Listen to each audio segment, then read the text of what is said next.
अस्सलाम वालेकुम। आप देख रहे हैं यूट्यूब चैनल ख्वाबों की तबीर। आज की इस वीडियो में दो ख्वाबों के बारे में बात करेंगे। पहला, ख्वाब में सिक्के गिनना या पैसे गिनना कैसा है। दूसरा, ख्वाब में खुशी खुर्रम होना या खुश होना कैसा है। बिस्मिल्लाहिर्रहमानिर्रहीम। ख्वाब में पैसे गिनना, सिक्के देखना या गिनना, ख्वाब में इसको देखना हदायत और शरीरों से जुदा होने की इलामत है। नकाद खोटे खरे को परखता है, अच्छे को अपने लिए मुंतखब करता है। चुनाचा साहिब इल्म का खुद को सुकून को परखता देखना अपने लिए दीनी लिहाज से अशरफ और बेहतरीन इल्म मुंतखब करने की दलील है।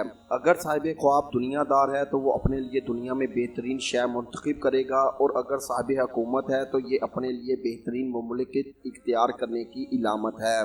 ख्वाब में खुशो खुर्रम होना। ख्वाब में खुशो खुर्रम होना इसके हुस्ने हालत पर दलालत करता है। खुसूसन मैयत को हशाश बशाश देखना अल्लाह ताला के यहाँ इसकी हालत की बेहतरी की दलील होता है। किसी चेहरे में खुशहाली देखना किसी अनाम मिलने पर शुक्रिया अदा करने की दलील है, और कभी वादा के पूरा होने की उम्मीद न रखने वाले की उम्मीद पूरा होने पर भी दलालत करता है। ऐसी ही वीडियोस को देखने के लिए हमारे यूट्यूब चैनल ख्वाबों की तबीर को लाजमी सब्सक्राइब करें और हमारी वीडियोस को ज़्यादा से ज़्यादा शेयर करें, क्योंकि अच्छी बात फैलाना सदका जारिया है। अल्लाह निगहबान।